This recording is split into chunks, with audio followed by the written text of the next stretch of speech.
Hello, this is the, I don't know what episode it is. I think episode 14 is the one where Ginger comes back down to Earth and fly, William, fly. Anyway, we're doing the analysis.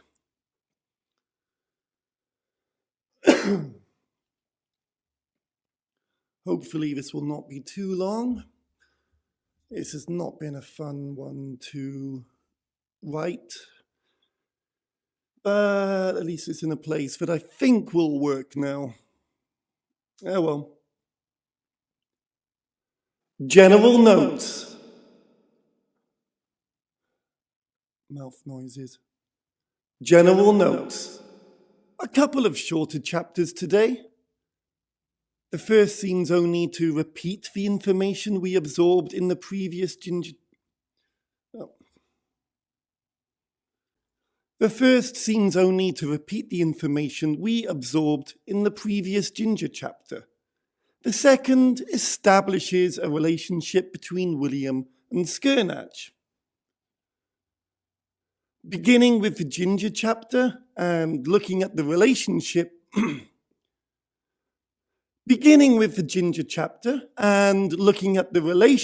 between him and Flight Lieutenant Johnson, the scenario...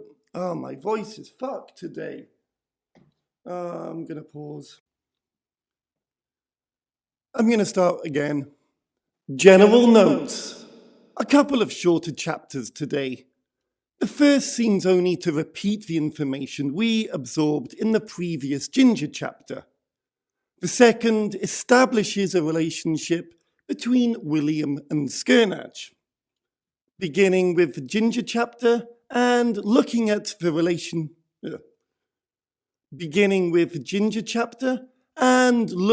relationship between him and Flight Lieutenant Johnson, the scenario does seem familiar to us. This is the third time that we've seen those two together, fourth if we include Flight Lieutenant Johnson calling Ginger. It feels like a lot more. On the surface, it does seem like a fairly redundant chapter. Oh, gosh. On the surface, it does seem like a fairly redundant chapter. On the surface, it does seem like a fairly redundant chapter. A lot of the main details that we learned from the previous Ginger... Oh, gosh. A lot of the main details that we learned from the previous Ginger chapter. A lot of the main details that we learned from the previous Ginger chapter are in here. I mean, personal details are kept out, but the kind of stuff that you would actually say to another person are repeated. In fact, I remember being told off for repeating information in a much later chapter. At one point, one character recounts most of the story to that point to another character. Well, this didn't go down well with a professional reader. They warned me of the redundancy and to get rid of it. And in that later chapter, I certainly did make those edits. However, this chapter shows a fossil of that.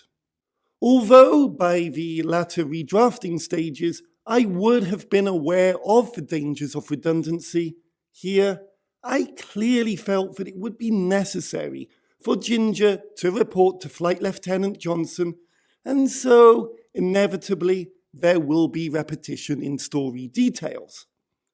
I felt I could overcome this by adding in new information, putting more of a character spin on it, as Ginger relates the events. Did it work? Dunno. However, that's the surface. What's going on deeper in the chapter?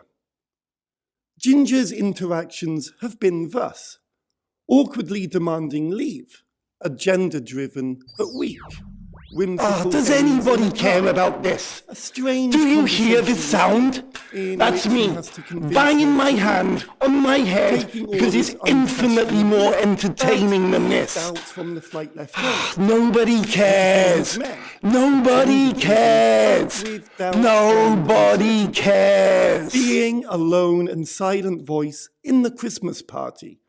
And now barging into Flight Lieutenant Johnson's office and reporting with absolute conviction. So, is the dynamic between him and his superior changing? For once, Ginger is the one with the facts. He is in control of the conversation, and by the end, he is suggesting a plan. Just shut the fuck up. Can't people have a sense of mystery? But I feel safe to say that Ginger is engaged in what's going on. Just by relating information, he's no longer purely Just by relating information, he's no longer purely reacting to what's happening. He's not merely observing or acting on a whim, doing whichever action comes into his head first. By entering the second act, we really are beginning to see a new Ginger here. How then about William and Skirnach? This is a bit of an odd scene for a number of reasons. William is off the ship, and he does remark at length about that.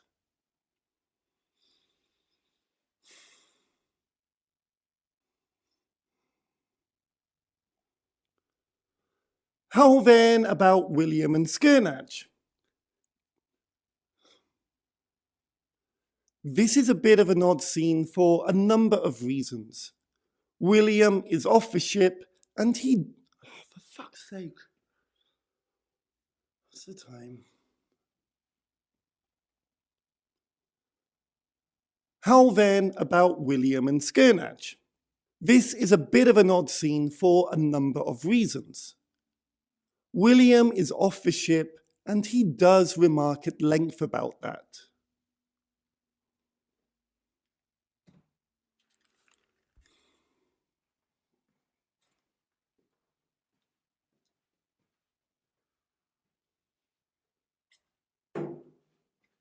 Well, at least editing this first 10 minutes is going to be easy.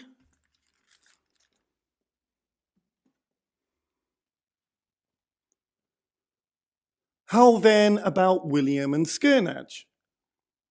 This is a bit of an odd scene for a number of reasons. William is off the ship, and he does remark at length about that. For once, his constant looking back becomes, well, real. Being out of a ship in a much smaller craft, he is more aware that he is positioned between the two planets. It actually makes sense for his mind to wander between concrete but distant past and potential but very pressing future as it is there, right in front of his eyes. For fuck's sake, you don't think people can infer that? Both. The gravity, pun intended, of the situation is really hitting home. Pun? Does that work as a pun? We become aware that he is not alone. Skirnach is with him. For us, as the reading audience, a relationship is being established. The two figures out of their normal zone, especially the zone in which the two would normally... The two figures out of their normal zone, especially the zone in which the two would normally have interactions. The two figures out of their normal zone, especially the zone in which the two would normally have interactions, are now in a confined space together. It's an awkward conversation as can so often be the case. I'm having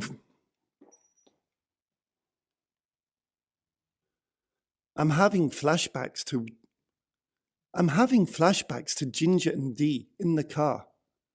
What is perhaps apparent is that William clearly has an agenda when he speaks. He remains aware of his position. He breaks rank to try small talk and fails, so goes back to a gender-filled conversation, which he also struggles with, but is able to persist. However, for William and Skirnage, a relationship is being re-established or recontextualized. How much of the two do we really know? We are starting to learn more. The detail. This is a novel. It's designed to explore. You don't begin with a spoiler thesis statement. Interesting. William doesn't have an agenda for this new situation. William's interactions are for no. So, yeah, a couple of shorter chapters breaks up the pace a bit, and we get to see evolving relationships. Actually quite good, former me. Actually quite good, former me. Former me. But lastly, and most importantly, I did at least get to throw in a Back to the Future reference, which makes me smile at least. But lastly, and most importantly, there is a Back to the Future reference, which makes me smile at least. I can agree with you on that. Good. The psychologist's chair. What happened? What happened to Ginger's visualizations? They've toned down a bit. Last episode was quite surreal, and this is a short moment in Ginger's time, so it does perhaps make sense that there would be some times of calmness. That's not to say nothing is going on. There are pulsating spots, and he seems hyper-aware, almost time-bendingly aware of the surroundings around him, which suggests to me, no, it doesn't. Down to pacing. Pacing was never my strongest thing. You have lots of excitement. You need some calm moments. However, where they should go, the length of them, the purpose of them, I could never quite get right. And I suspect that this is why the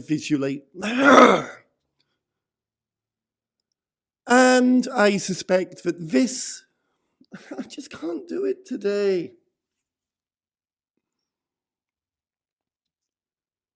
I'm overthinking it.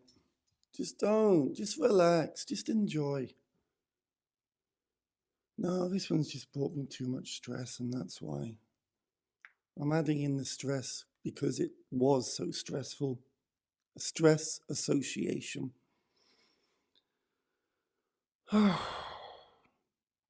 There we go. I can go at the end. And I suspect that this is why the visualizations were dropped. There's a strong chance that I was making less of a statement about Ginger and more giving the reader a break. However, breaking this book down as I do in this podcast really fucks with the pacing. I think it flows much better with one continual read. As is, in each episode, you just get an exciting chapter or a slow one. And today it was slow, redundant, then reflective, with no wackiness. So I don't really have much to say in this episode. I shall leave it there. What do we have to look forward to in the next episode? Ginger is still in Flight Lieutenant Johnson's office. Until next time, TTFN. Done. Hey, wait! I wanted to say something.